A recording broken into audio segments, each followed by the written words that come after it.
Assalamu alaikum dear students. Here is Kumail Haider and welcome to the octahedron chemistry classes. Previous lecture में बेटा हमने redox reactions को हमने discuss किया और कुछ हमने rules assigning the oxidation states को डिस्कस किया बेटा। आज हमारा जो लेक्चर होगा वो होगा बेटा डिसप्रोपोर्शनेशन रिएक्शंस के ऊपर और इससे रिलेटेड एक कॉन्सेप्ट असेसमेंट भी है, वो भी हम डिस्कस करेंगे आज। तो स्टार्ट करते हैं आज का लेक्चर। Disproportionation reaction. अच्छा, ये जो डिसप्रोपोर्शनेशन रिएक्शन का एक और नाम भी है, इसको कहा जाता है सेल्फ ऑक्सीडेशन रिडक्शन रिएक्शन। इसको सेल्फ ऑक्सीडेशन रिडक्शन भी कहते हैं और डिसप्रोपोर्शनेशन रिएक्शन भी कहते हैं। ठीक है।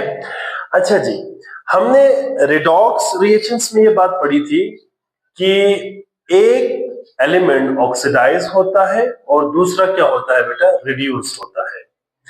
और डिसप्रोपोर्शनेशन रिएक्शन के अंदर अगर आप देखें तो सेम एलिमेंट ऑक्सीडाइज भी होगा और रिड्यूस भी होगा, मतलब एक ही एलिमेंट की ऑक्सीडेशन भी होगी और रिडक्शन भी होती है।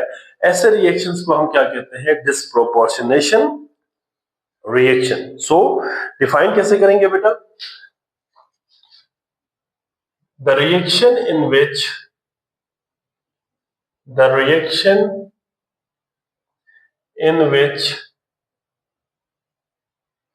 same element is oxidized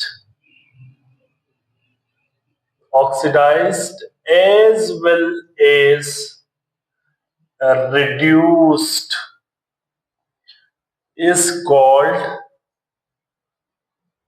disproportionation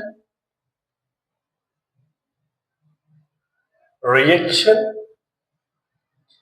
या इसको हम क्या कहेंगे बेटा, सेल्फ ऑक्सीडेशन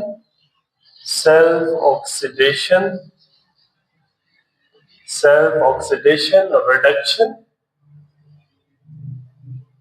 रिएक्शन।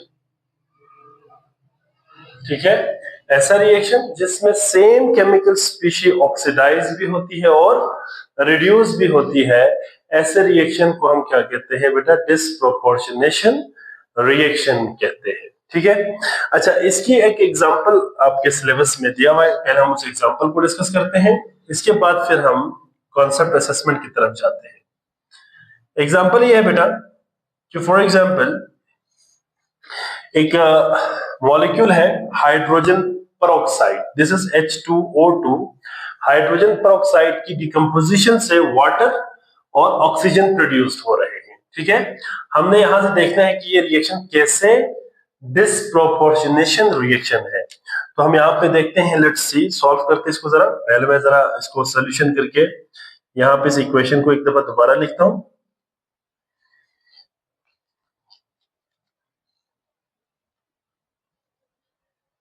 अच्छा जी, अगर हम इक्वेशन को दोबारा से लिखें एक दफा, H2, इसको मैं थोड़ा सा नीचे लिख देता हूं, थोड़ा सा हमने, क्योंकि यहाँ पे ब्रिज लाइन भी बनानी है इसलिए H2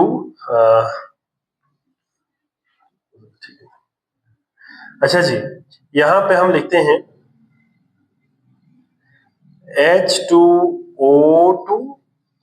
ठीक है, they will decompose to form 2H2O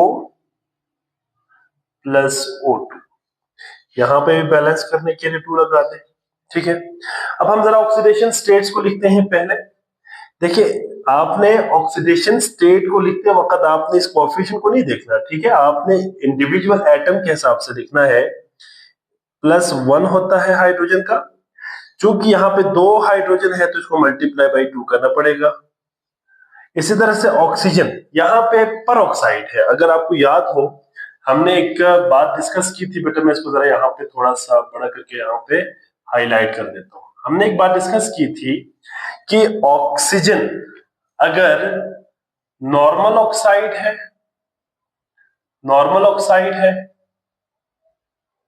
तो ऑक्सीडेशन स्टेट क्या होगा, पर ऑक्साइड होंगे तो ऑक्सीडेशन स्टेट क्या होगा, और सुपर ऑक्साइड होंगे तो ऑक्सीडेशन स्टेट क्या होती है। नॉर्मल ऑक्साइड होना बेटा तो ऑक्सीजन की ऑक्सीडेशन स्टेट -2 होती है। क्या होती है, -2। अगर पर ऑक्साइड होना बेटा तो इसकी ऑक्सीडेशन स्टेट -1 होती है, और सुपर ऑक्साइड हो तो बेटा -1/2। ये बेसिकली क्या होती है, oxidation state, different oxidation states of oxygen. हाँ, oxidation states of oxygen, oxygen की डिफरेंट ऑक्सीडेशन स्टेट। ठीक हो गया। देखिए ये जो सुपर ऑक्साइड है ना बेटा, ये ज्यादातर ये आपके अल्कली मेटल्स में पोटेशियम, रुबिडियम, सीजियम वगैरह ज्यादातर ये सुपर ऑक्साइड्स बनाता है, और बाकी लिथियम नॉर्मल ऑक्साइड ही बनाता है, लेकिन सोडियम नॉर्मल ऑक्साइड भी बना सकते हैं, पर ऑक्साइड भी बना सकता है। इस तरह हाइड्रोजन भी नॉर्मल ऑक्साइड भी बना सकते हैं और पर ऑक्साइड्स भी। तो यहाँ पे ऑक्सीजन की ऑक्सीडेशन स्टेट क्या होगी बेटा, -1। क्या होंगे, -1, और चूंकि 2 ऑक्सीजन है तो हम यहाँ पे मल्टीप्लाई बाई 2 करेंगे। ठीक हो गया। इसी तरह से यहाँ पे हाइड्रोजन का +1 है, और चूंकि 2 हाइड्रोजन है तो 2 से मल्टीप्लाई करेंगे, और ऑक्सीजन यहाँ पे क्या है बेटा, -2 है। ठीक है, और यहाँ पे हमारे पास फ्री स्टेट में मौजूद है ये ऑक्सीजन एटम, तो इसकी ऑक्सीडेशन स्टेट क्या होगी, 0। ठीक है, थोड़ा सा नीचे लिखते हैं 0। अब हम जरा देखते हैं ब्रिज लाइन ड्रॉ करके। हाइड्रोजन की ऑक्सीडेशन स्टेट यहाँ पे +1 है, यहाँ पे भी +1 है, कोई चेंज नहीं हुआ। ऑक्सीजन देखिए, तो ऑक्सीजन यहाँ पे -1 से -2 में भी गया है, और यही ऑक्सीजन -1 से 0 में भी गया है। अब आप जरा देखिए, -1 से -2 होना मतलब मजीद डिक्रीज इन ऑक्सीडेशन स्टेट हुआ है। तो मजीद डिक्रीज इन ऑक्सीडेशन स्टेट हो तो उसको हम क्या कहते हैं बेटा, decrease in oxidation state, that is known as reduction. और यहाँ पे -1 से 0 हो गया है, इंक्रीज इन ऑक्सीडेशन स्टेट, तो हम यहाँ पे कह सकते हैं कि ऑक्सीडेशन। ठीक है, मतलब यहाँ पे अगर आप जरा गौर से देखें तो -1 से -2 हो गया, -2 मींस डिक्रीज हो गई, तो -1 से -2 होने का मतलब है कि इसकी रिडक्शन हो गई है, और -1 से 0 होने का मतलब क्या है, ऑक्सीडेशन हो गया। तो ऑक्सीजन की ऑक्सीडेशन भी हो रही है और रिडक्शन भी हो रही है, तो this reaction is basically this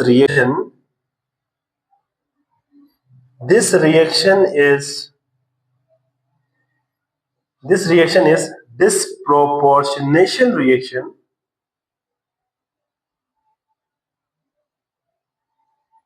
because an oxygen atom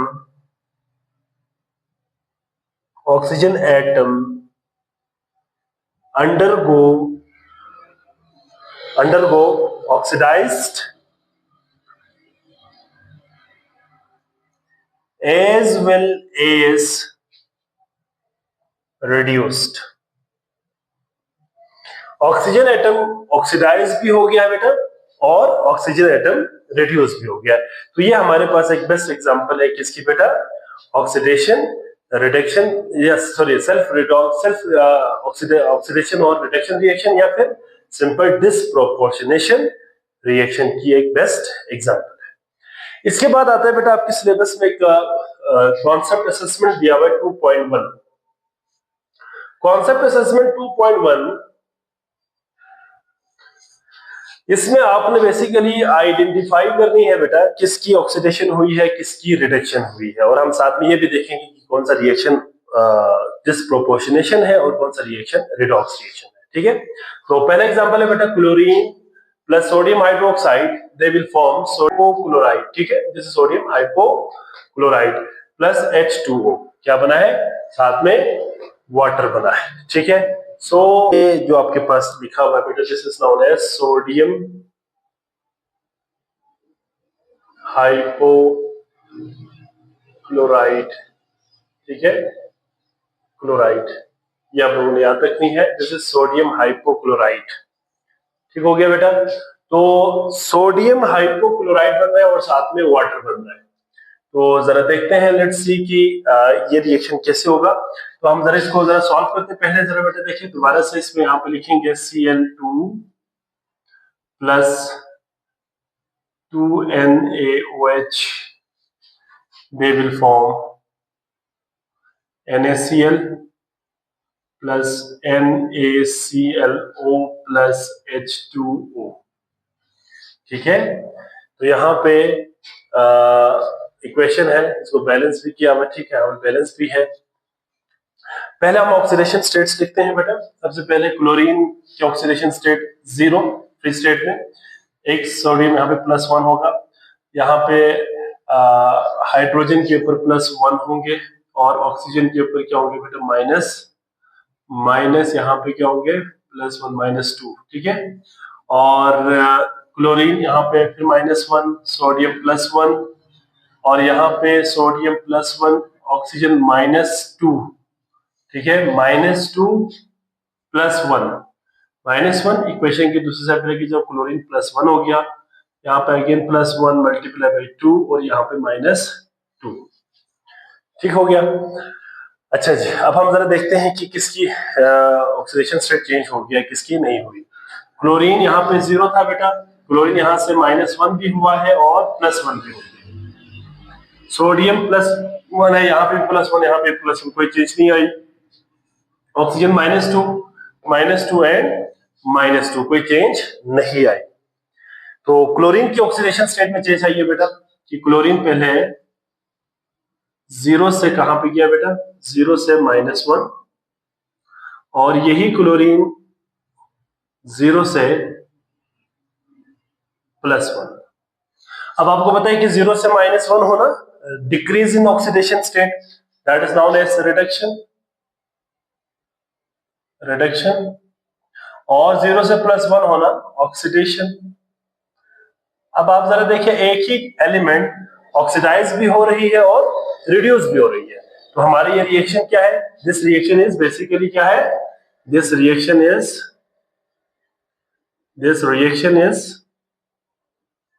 disproportionation reaction.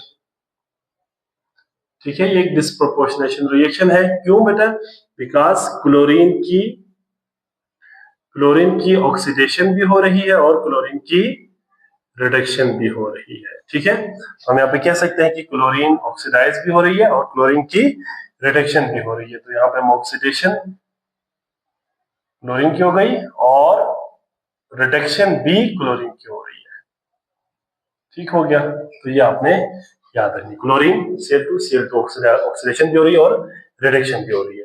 इसी तरह से एक और एग्जांपल भी दिया हुआ बेटा, दैट इज Fe+O2 Fe2O3 बना हुआ है।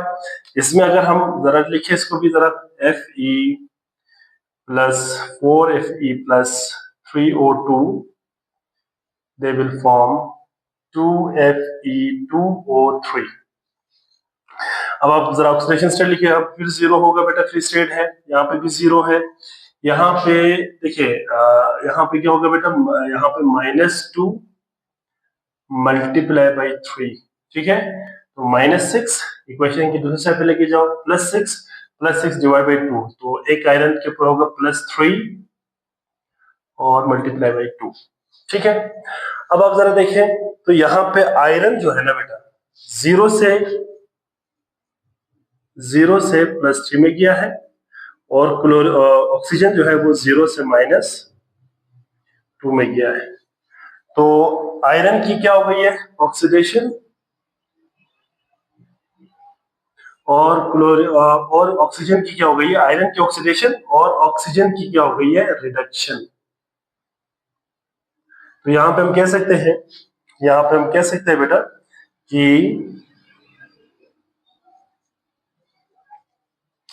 आयरन एंड ऑक्सीजन, यहां पे हम कह सकते हैं कि बेटा आयरन की क्या हो गई है, आयरन की ऑक्सीडेशन और ऑक्सीजन की रिडक्शन। तो this reaction is not a disproportionation reaction, it is a redox reaction. ठीक है, it is a redox reaction, ये रिडॉक्स रिएक्शन है, ऑक्सीडेशन रिडक्शन नहीं है। आखिरी एक सवाल है बेटा, दैट इज ग्लूकोज है C6H12O6, H12O6, ठीक है, plus oxygen O2 6 mole, they will form 6CO2 plus 6H2O, ठीक है। और इसको जरा देखते हैं, यहाँ पे अच्छा जी, यहाँ पे ग्लूकोज है, इसमें देखें जरा, तो हाइड्रोजन का +1 मल्टीप्लाई बाई 12 और ऑक्सीजन -2 मल्टीप्लाई बाई 6, तो -2 मल्टीप्लाई बाई 6 कितने हो गए, -12 प्लस 12, तो इसका ऑक्सीडेशन स्टेट आएगा 0, कार्बन की यहाँ पे 0 ऑक्सीडेशन स्टेट है, ठीक है। और ऑक्सीजन यहाँ पे ऑलरेडी 0 है, यहाँ पे ऑक्सीजन -2 मल्टीप्लाई बाई 2 और इसको -4 हो गया, -4 इक्वेशन की दूसरे पे लेके जाओ, +4, तो ये आ गया आपके पास +4 -2, यहाँ पे +1 और +1 इंटू यहाँ पे 2 लिखे। अब आप जरा देखिए ऑक्सीडेशन स्टेट्स में क्या यहाँ पे चेंज आई है। देखिए तो कार्बन जो है ना बेटा, वो 0 से कहाँ चला गया बेटा, कार्बन 0 से कन्वर्ट हुआ है किसमें, +4 में, जबकि ऑक्सीजन 0 से कहाँ पे गया बेटा, 0 से -2 में गया। यहाँ पे लिखे, यहाँ पे लिखे, तो मर्जी है, ठीक है। सो कार्बन 0 से +4 होना ऑक्सीडेशन, ठीक है, और यहाँ पे ऑक्सीजन 0 से -2 होना रिडक्शन। तो ये भी आपके पास एक रिडॉक्स रिएक्शन है बेटा, this is also redox reaction, ठीक है। सो इसमें हम कह सकते हैं, बेटा कि यहाँ पे कार्बन की क्या हो गई है, यहाँ पे कार्बन की हो गई है ऑक्सीडेशन, कार्बन की ऑक्सीडेशन हो गई है, ठीक है, कार्बन ऑक्सीडेशन, और ऑक्सीजन की क्या हो गई है, ऑक्सीजन की यहाँ पे रिडक्शन, ठीक है। और इसके साथ हम कह सकते हैं कि this reaction is also it is a redox reaction, ये भी एक रिडॉक्स रिएक्शन है, ठीक है। तो ये आप लोगों ने याद रखनी है बेटा, तो इसका जरा एक स्क्रीनशॉट ले लें।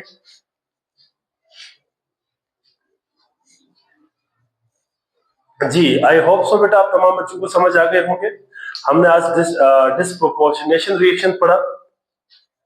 डिस्प्रोपोर्शनेशन रिएक्शन क्या होता है, ऐसा रिएक्शन जिसमें सेम एलिमेंट की ऑक्सीडेशन भी हो और रिडक्शन भी हो, उसको हम क्या कहते हैं, डिस्प्रोपोर्शनेशन रिएक्शन। इसके हमने एक एग्जांपल हाइड्रोजन पेरोक्साइड का देखा यहाँ पे, दिस इज हाइड्रोजन पेरोक्साइड, ठीक है, ये हाइड्रोजन पेरोक्साइड है बेटा, हाइड्रोजन पेरोक्साइड। और साथ में हमने एक कॉन्सेप्ट असेसमेंट को भी डिस्कस किया, ठीक है, कॉन्सेप्ट असेसमेंट 2.1 को भी, ठीक है। आई होप सो बेटा, आप तमाम बच्चों को समझ आ गए होंगे। अगर किसी बच्चे का कोई सवाल हो, कोई बात समझ ना आई हो, तो आप कमेंट सेक्शन में लाजमी क्वेश्चन करें बेटा, इंशाल्लाह मैं आपको वहां पे आंसर करूंगा। और अपना बहुत सारा ख्याल रखिएगा। अल्लाह हाफिज।